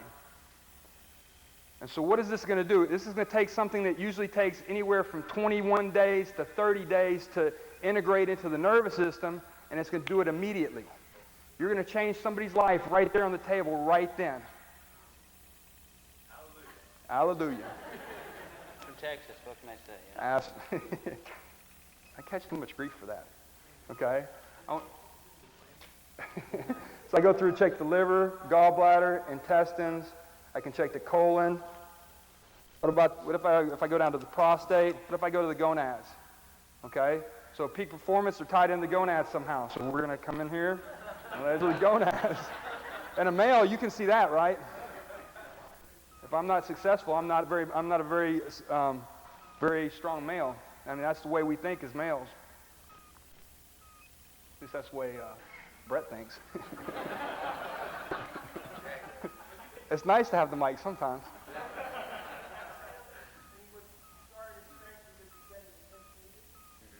He went back into strength. Right. You just have to keep an eye on it if they're in strength or weakness once you start. So when I pick his arm up, I always start here. Okay, initially he was in the weakness, but now he's in the strength. So when I get down to the gonads, it made him weak. That's a good point. All right. So through this process, we've done the head, we've done the organs. Let's see if he's ready to, if he's finished with this correction. And so what? Go ahead. If you watched him, he just took a big sigh. If you watched his breathing, it changed. So just keep an eye on that, because as they clear it, their breathing pattern will change. Right. He'll have increased autonomic response. And so I want to come in and do a temporal tap. And let's see if he goes back into weakness. Okay? And I can do it. I can actually sometimes we'll turn the tape off. Check him here. Turn the tape back on. He has no problem with this now. Okay? So you could do up to, we have a number of tapes we can work with. We just wanted to show you one tape. All right? The really nice thing is that when I have him count, please. 1, 2, 3, 4, 5. He's strong as an ox. Okay? Once again. 1, 2, 3, 4, 5. Okay? And if we would have checked range of motion, his range of motion would be improved. He'd have a lot of upregulation in the central nervous system. Go ahead, come on. He had no weak muscles in the clear. Okay, he had weak muscles when we initiated the tape, but nothing in the clear. All right? Thanks. Yeah. And remember, before you've done all this, you've already done the DSF. You started off knowing that the body's testable. We're assuming that in this case. Okay. Next is... Well, again, the nice thing about this being that there's so many tapes, what I'll do is we check that tape on the next time we come in and see if it shows up again. If it continually shows up, that's when I'll have somebody check it out and have them listen to it. So what we're doing, we're going back, we're going to change this whole central state, help them process using the laser. You're upregulating those systems. They're now shutting down on them, so now they can handle it. the other thing is I've been begging for these tapes, and I couldn't get them yet. Today's the first day I'm going to have an opportunity to get these tapes. I've had them. I just stole them from my dad. Yeah. I actually, he has a key to his dad's house, and I don't. I just go pick them up. I did that too, by the way. And so I had a patient I loaned one of my Stephen Covey's 7 Habits to Highly Effective People. He couldn't listen to it. He kept falling asleep while he was listening to it. So I said, well, let's bring it in. Put it on. I go through the different sections, and that's what's really nice about CDs too, because you can go through the different sections. Every section made him weak. I bounced into it. He was able to listen to it all the way through and really pick up a lot of good information where his body was shutting down before he couldn't listen to it all the way through. Okay. All right, so that's subliminal tapes. There's a write-up in there. The next thing is cranial nerve. The write-up is in your book. It's in the back of the appendix, okay? Just know it's there. When we get in the workshops, we'll go over it. So watch it this time, and then next time we'll go over it in greater detail. Before I do this, I'm going to have Dr. Lee explain, just tell him what kind of his experience, because we're going to work with snoring. This can relate to snoring, sleep apnea, anything the cranial nerves that touch. What you think about a lot of things. First of all, I thought I was nearly perfect until Brett and I went hunting together, and he said he didn't get any sleep. He said, oh my goodness, how do you deal with this guy? He snores. So we did a little cranial work, and we've all got a journey to go on. But we've actually figured it out that we can set it up in advance where for you guys who snore, you can just teach your wife in about 30 seconds how to turn the laser on and what setting to do. So now instead of her kicking me, she goes to the kitchen, she unplugs the laser that's getting recharged, she turns it on, she sets it up by my head. 90 seconds later, everybody's back asleep and the work is wonderful. The world is all happy again. Normally after self-treating with the laser, I'll do, for like 4 or 5 minutes on all the cranial nerves. I'm good to go for, at this point, it's about 6 or 7 days I'm holding. But after about a week or listening to my Baptist preacher, bore me for a while, then I have to start all over again. So what happens is if I don't self-treat at this stage until we get the cranial stuff fixed, if I don't self-treat that week, then by Monday or Tuesday night, I'm snoring again. So, we were just talking about that. That alone, you could get you a laser just to save a marriage. So she just goes to the kitchen, grabs the laser, turns it on 9, sets it up by my head. She goes back to sleep. I go to sleep. Not a problem. The only problem we run into is a couple of nights we've forgotten to recharge the laser. So, in the morning when I'm getting ready to go to work, there's a little bit of a panic around the house. Now we'll be able to fix his cranials and they'll stay. She'll no longer have to hit him in the head with the frying pan to get him to stop. Okay. I just thought that would be an interesting note, because how often do you have you don't even talk about snoring really, but how often do you hear people snore and you want to throw something at them? Okay, my father-in-law was like that, so we're going to go ahead and show you how to work on that one. But again, this relates to anything that the cranial nerves touch. So this ties into Tourette's, okay, because Tourette's are vocal tics and also sometimes muscle tics. Again, anything that the cranial nerves touch, you're working with the central integrated state. Again, you're bringing them up so that they can function at a higher level. And when you bring the cranial nerves up, just like when you adjust the atlas, you have no idea what you're going to correct.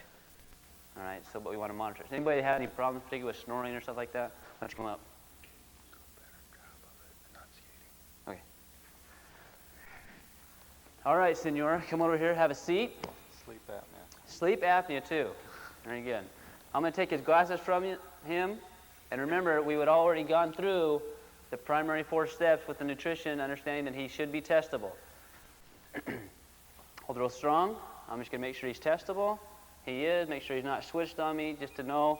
We're going to go and do the adrenal stretch, making sure he's behaving. What we need to do in order to check the cranial nerves, we could go through the normal neuro exam like we have. The way we're going to do it is we're going to utilize a muscle test, because it's a little quicker, a little easier for us to tell, all right? But again, I want you to relax just a second, because he may not be able to feel everything that's going on. I'm going to check range of motion. Relax. Okay, make sure they relax. So you start sticking right here. Relax this side. Let's see what happens here.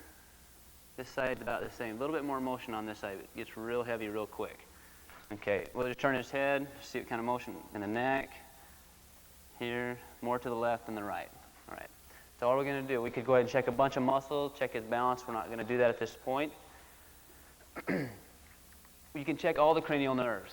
I'm going to check the ones that would be more tied in possibly to sleep apnea, snoring, okay, that type of syndrome. So cranial nerve 9, 10, and 12 are the ones we're going to check in this position. Later we'll learn all of them, okay? All right, so why don't you do is go and say ah. Ah. Okay, just by saying ah, creates a weakness. Swallow. Okay, he's trying. Stick your tongue out at us. That one's not as bad. Try it again. He's too busy laughing to not make it dry. Okay, so all 3 of those that can relate to snoring are there. Now, you talk about snoring, you think about the tongue. Sometimes they think the tongue's falling back, or the esophagus are squeezing together.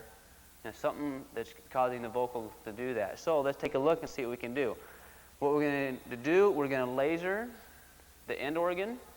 So it's like a muscle. If it was a muscle, we'd laser the muscle, and also where the nerve comes from. All right, so in this case, it'd be more brainstem. All right. So Dr. Jeff, we're going to set it to 9. Since these already have 9, a lot of times I'll go ahead and set it to 125, which is oxygen, just to speed up the healing a little bit quicker. Just throw some time in there. Hit the clock, hit start. I want you to open your mouth and go ah. Ah. Keep saying ah. Ah. Should we have him sing to us? Ah.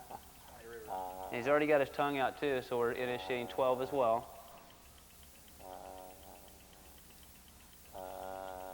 Okay, relax. We'll laser underneath there too. Keep doing that. Yeah, it's fine. Okay, then we're going to laser the brainstem, because that's where the cranial nerves come from. You can actually also laser anywhere along the root to the nerve, but again, mainly end organ and brainstem. Then we're going to have him swallow a few times to initiate those.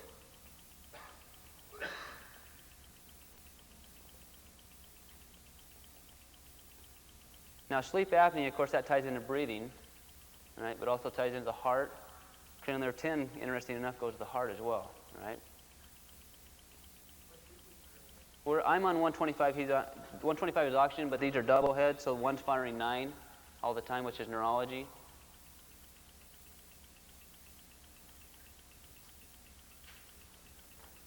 Okay. I have night sweats too. You have night sweats too? Yeah, so just going through that, I'm starting to sweat. You notice, yeah, he's starting to sweat. Not whether, I'm just making him nervous. Okay, probably not. Okay, but he's having night sweats. But he's also sweating, which is what? Autonomics. Again, so we want to probably look at his blood pressure, see where it's at. There's a bigger picture of this. Right now, it's more for demonstration.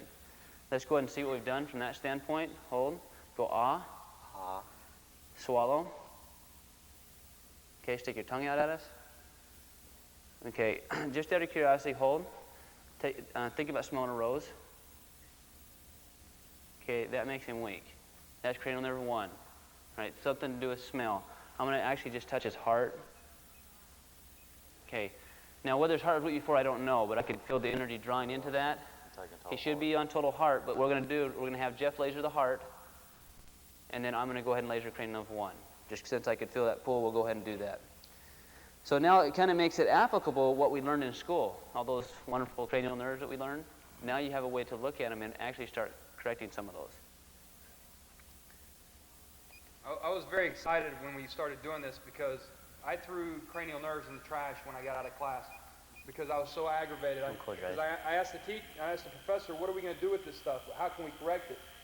You just mark it down and you just mark the progression. And I was so aggravated with that because I wanted to be able to do something about it. And once I learned this again, I actually had to pull those out of the trash and learn them again. I'd completely forgotten most of my cranial nerves. The other thing is sometimes this takes as many as just one treatment to correct. I did a class at the clinic, and one of my patient's husbands came in. I did him as an example in the class. I used him as an example. He has not snored since that time that I treated him for that. There's other people that it takes more treatments to be able to achieve that kind of a success. Okay. What I was looking for, I was looking at his sweating. He seems to be sweating more on the right side of his body than the left. I don't know if that's traditional with you, if you sweat more on one side of the body compared to the other. So when you see that, you know the autonomics are in array. I mean, that should not happen. So I know there's other things to do, but you notice how your body relaxed? His body really started to relax as soon as we put a little bit more energy into the heart and into that cranial nerve 1. Go ahead and think about smelling a rose. Okay, good. And let's just check his range of motion because that's all we started with.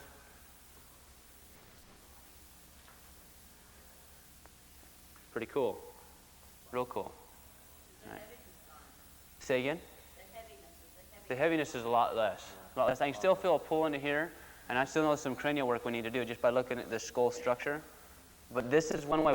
I know that's also going to be corrected, but for time's sake, this is what we want to show you. We'll get more into how to do it later. Okay, let us know on how that feels tonight when you're sleeping. Okay?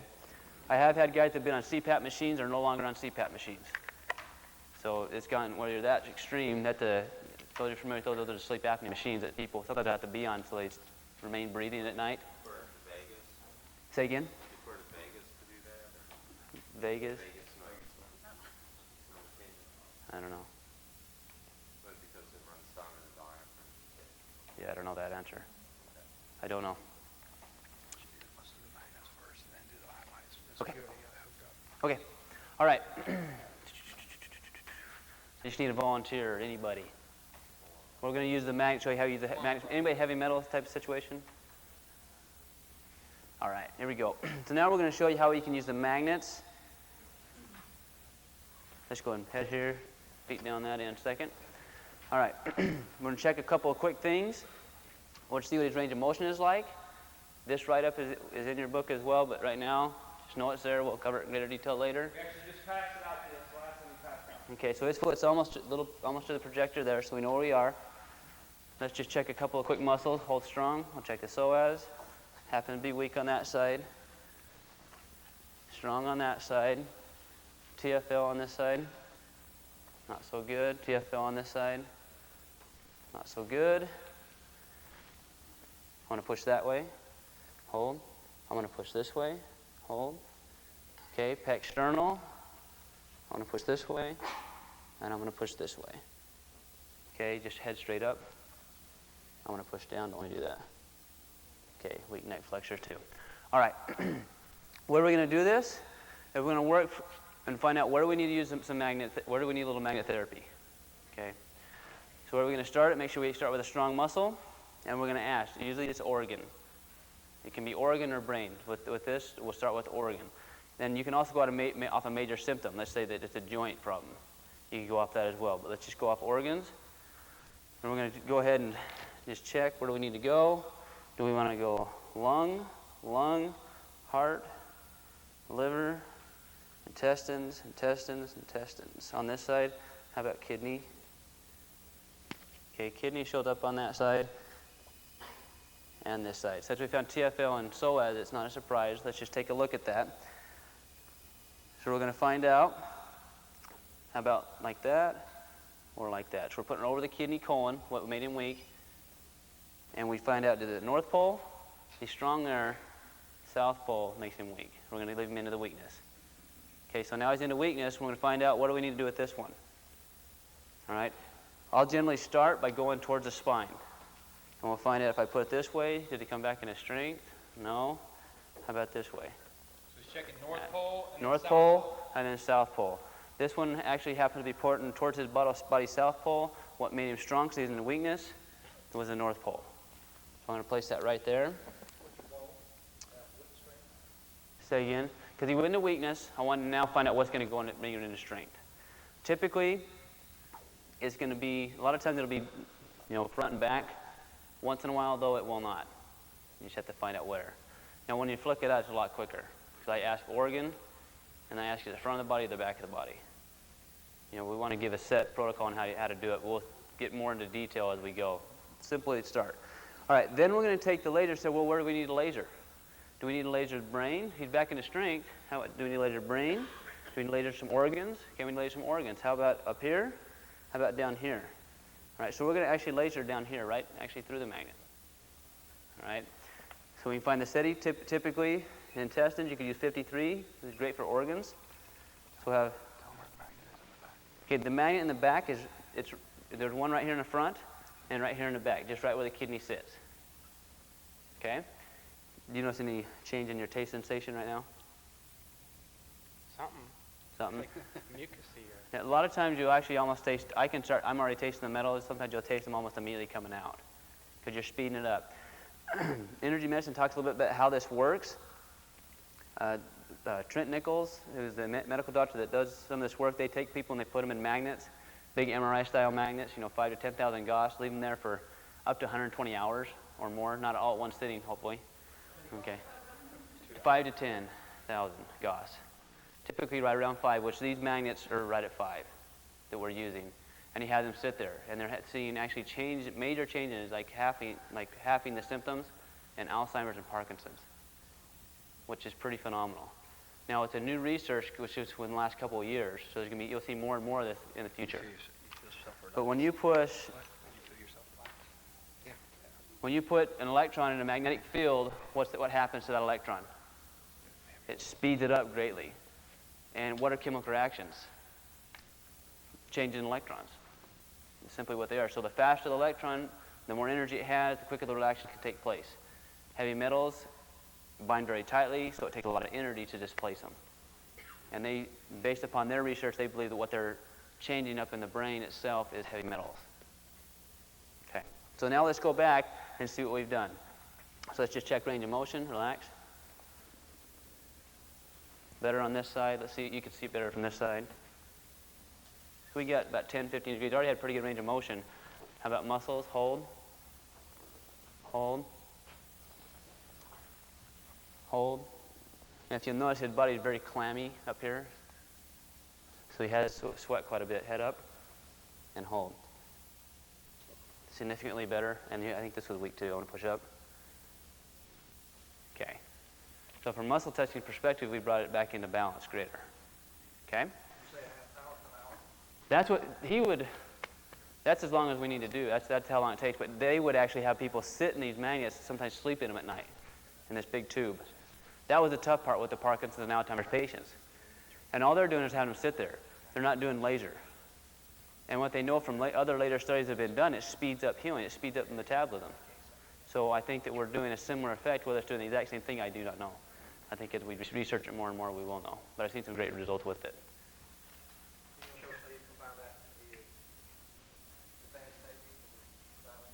Yeah, we'll do, again, we're piecing it right now. Okay.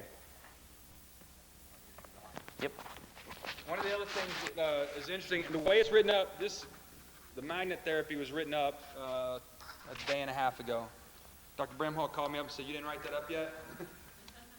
And so what we need to know, the way it's written up in the book, or the way it's written up in the notes, is that you find the organ, you find the pole, north or south pole, that should be used to treat the organ.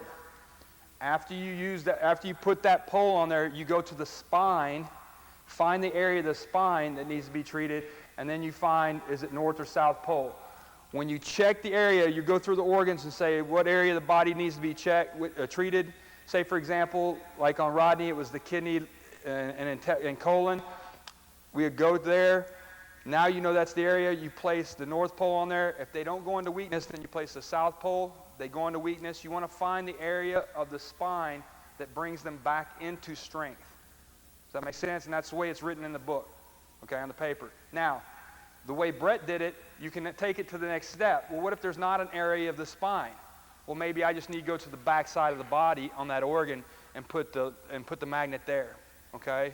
And so what we wanted to do, this is a lot of new stuff real fast, and we wanted to give it to you in the simplest version possible. And so I wanted to make sure that, that we had that set up that way, okay? Any questions? You're bringing energy back into the body, but what you'll often find is that the patient and yourself will begin to taste the metals that the body will start to dump. You're giving the body extra energy. The body can now do with that energy what it needs to, and many times it'll take those toxins that are stored in that organ and begin to eliminate those.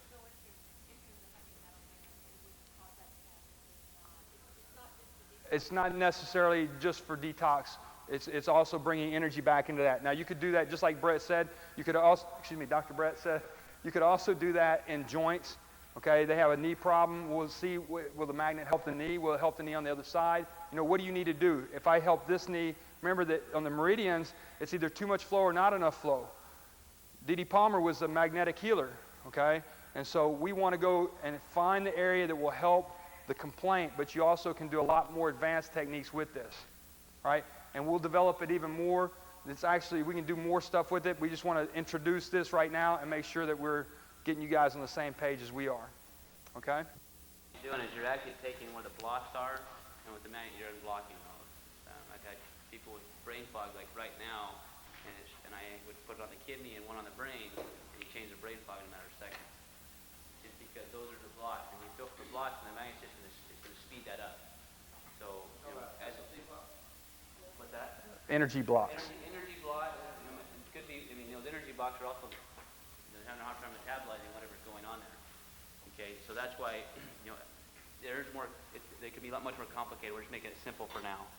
And as we get into some of the other classes, then we'll get, okay, now, if you self-test, here's how you can just ask and find out where you need to go. Could you comment more on the short-term memory of brain fog? Short-term memory? Yeah, like with the laser, same story. A lot of times, you know, brain fog, we know it can be a gut problem. And I've had it show up to where we need support with the magnet over the gut to speed up the metabolism of that area, and then over an area of the brain. And while lasering, the brain fog will go away immediately. I've had that happen multiple times. So there's much, as more we can learn about magnets, if you read a lot of research in magnets, they say that's actually the way of the future. Magnets and energy, which a lot of us know that it's heading that way. So the more we learn, then the more we'll be able to apply that. Okay. Dr. Karras? My impression that he also had a weakness over the heart. Now, is that two different times? Or did you do both of them at the same time? He did, but when I actually checked with the magnets, it didn't show up, but the other one did. So I went to the priority one for that day. And so what Brett was doing is he was finding the areas that was prioritized with magnet therapy because that's what we were using as an example. Don't put it over there. Yeah. Again, you're just not going to put a magnet over a pacemaker. You could use it, just not right around it. Right. How about people who have metal plates and things like that? Again, just want to be cautious. I mean, you want to be cautious, and you want to be and make sure that you're not going to put it over that metal plate. I'm not going to put it over the metal plate, but I would use it proximal or distal to that area if that was the case. It would help that. If they had a metal plate, just take it right there and make it. Okay. The next thing we want to show you guys is the eye lights. And many of you are familiar with the eye lights already, but just real quickly, we'll go through it. If you have any questions after we get done with this part of the presentation, you can actually grab Brett or myself, and we'll go over these with you. Does anybody have a balance problem? Come on up.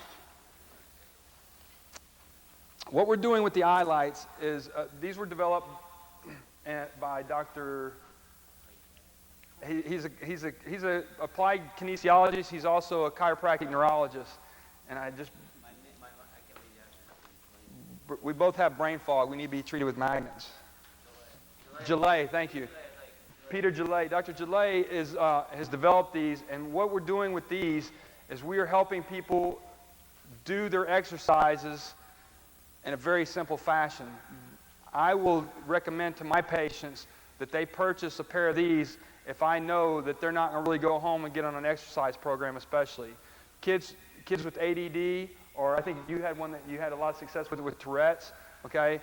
These, especially kids, it's an easy way to get them to do exercises, and you can actually increase reading ability, memory, concentration, focus. And so what we'll do is we'll actually check Doc's balance, and we'll utilize the eye lights to see if we can bring her back, which we know we will. So what we want to do is have her put her feet together, toes and feet together, okay? And we'll just have her stand here for a moment, and then go ahead and close your eyes, Doc. Okay, and you guys can see what's going on. She's really swaying back and forth. She tends to go more A to P than she does side to side. And then what I'd like to do is we're going to start out actually with the laser. Okay.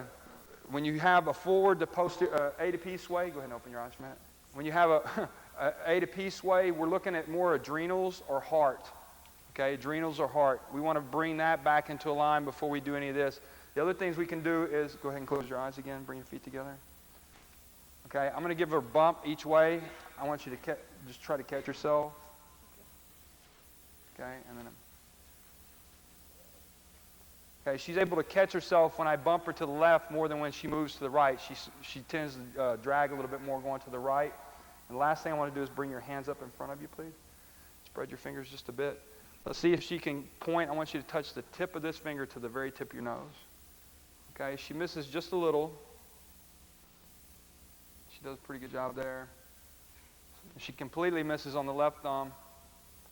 And this is something you can do for patients and show them right now how much they'll improve. Okay? And the why. All right, so very specific fingers give you different results on this.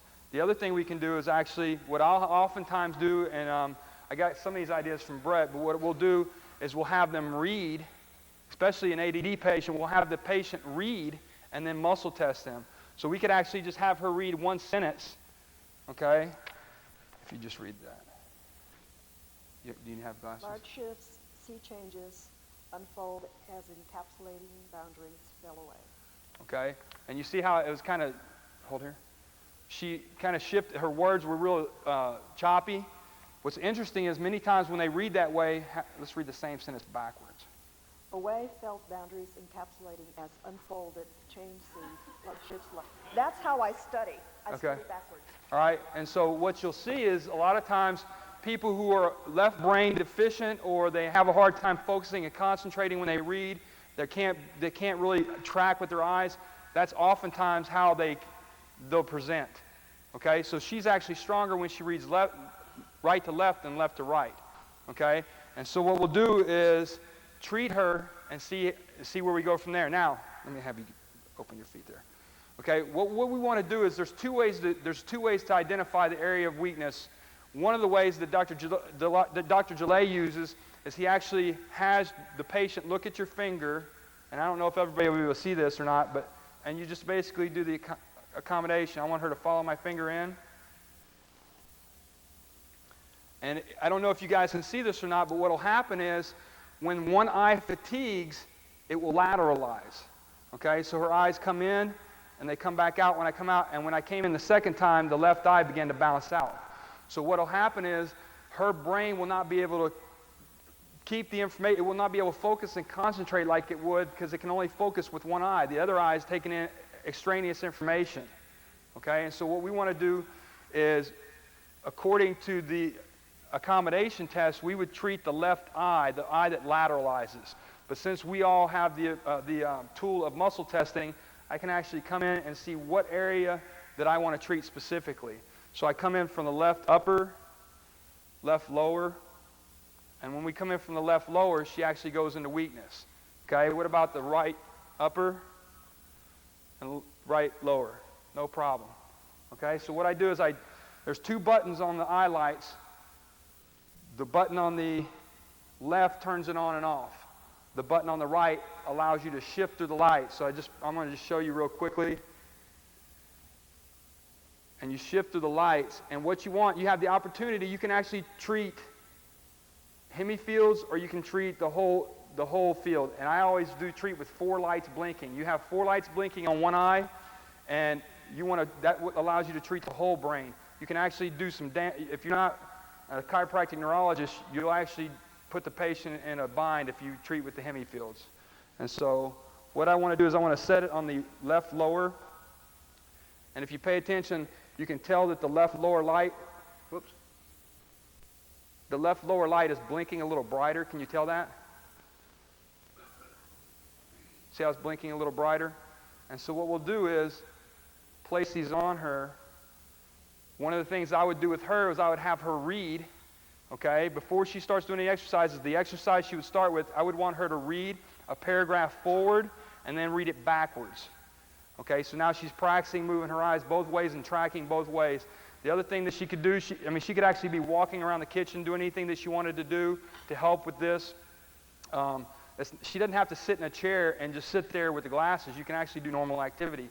I start out every morning with my daughter. If she's watching TV, she has the glasses on. Okay? When she gets home, she's always blasted. If I check her left brain, she's always blasted. And so what I'll do is before we have her do her homework, we'll actually put the glasses on her, let her run around the yard and play and whatever, and then come back in and we can check her again if she's ready to study and read and do anything she needs to do. It's very, very helpful. The glasses blink on for 2 seconds. They're off for 8 seconds. And so there's a 2-second, 8-second interval. It gives the brain a chance to take in what it needs to and then turn back on. So what we'll do is come back and check her again and balance. Let me laser the kick. Okay. Yeah. So we're going to go ahead and bring your feet back together. Okay. Yeah, I'm going to give her 1 second. One more blink. I'm kind of self-testing at the same time to see if she's done. Okay, so how would I know? Once she goes into weakness, now I know she's done, right? And so I can pull the glasses off and go ahead and close your eyes. This is a lot better. Yeah, a lot steadier. Okay, I can give her a bump on the right side, bump on the left side. Dr. Brett wants me to hit her harder. She did something to make him mad. I'm not sure what.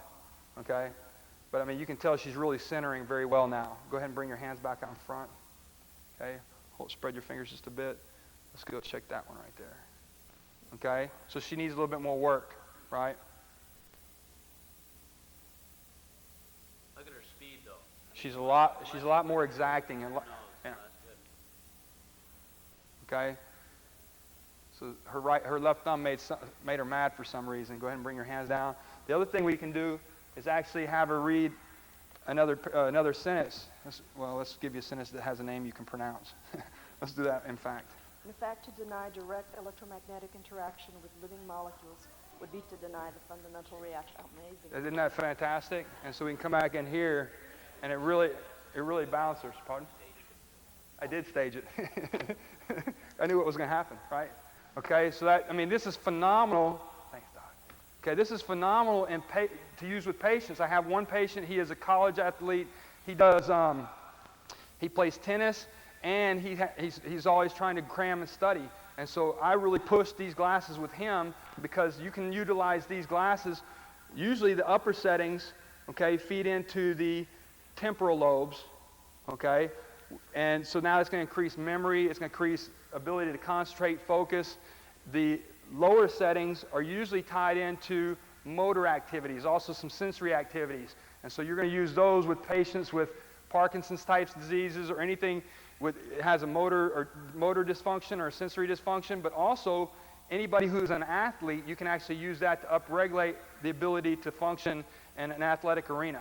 All right, and that's why I originally bought mine for that, to help me with that.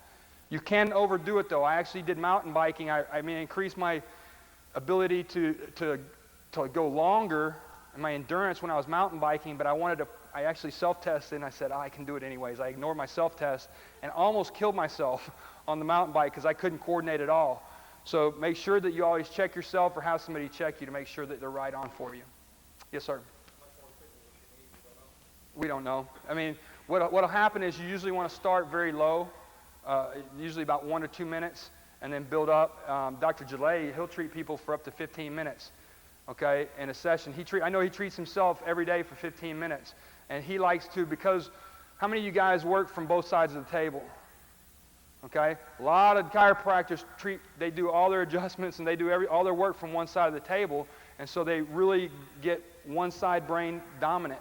Okay, and so you can actually use these glasses to help recenter you, work from the opposite side a little bit, and really balance you a lot better. Okay, with stroke patients, I don't have as much experience with the stroke patients. I've had a couple that we've had a lot of good success with. I have a Parkinson's patient I've had a lot of good success with.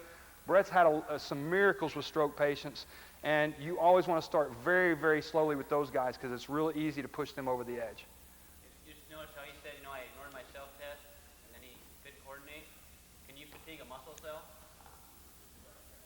Can you fatigue a neural cell? Okay, Absolutely. What he did is he fatigued his neural cells, and with a stroke patient, every time you fire something, remember you've got that exhaust that's got to be cleaned up. The metabolite. So right. If you fire it too much, and a stroke patient or somebody's very debilitated, they're not going to be able to handle the stressors near like somebody else. And one of the things about that, what do you have to have in a nerve cell for a nerve cell to survive? You have to have nutrition, glucose, you have to have oxygen, and you have to have stimulation. Well, you're giving it stimulation. What if it doesn't have one of the other systems working? Okay, the metabolism or the oxygen. And so I have one patient, he's a race car driver. He got run over by his own race car, apparently wasn't in park. And it completely turned his nervous system off. Any neurologic test that I did to him turned him off as far as his testability.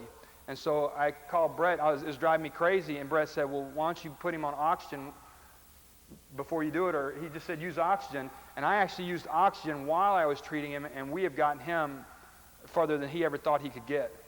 Okay, so that's something you might want to consider when you're doing this type of work, is using oxygen at the same time.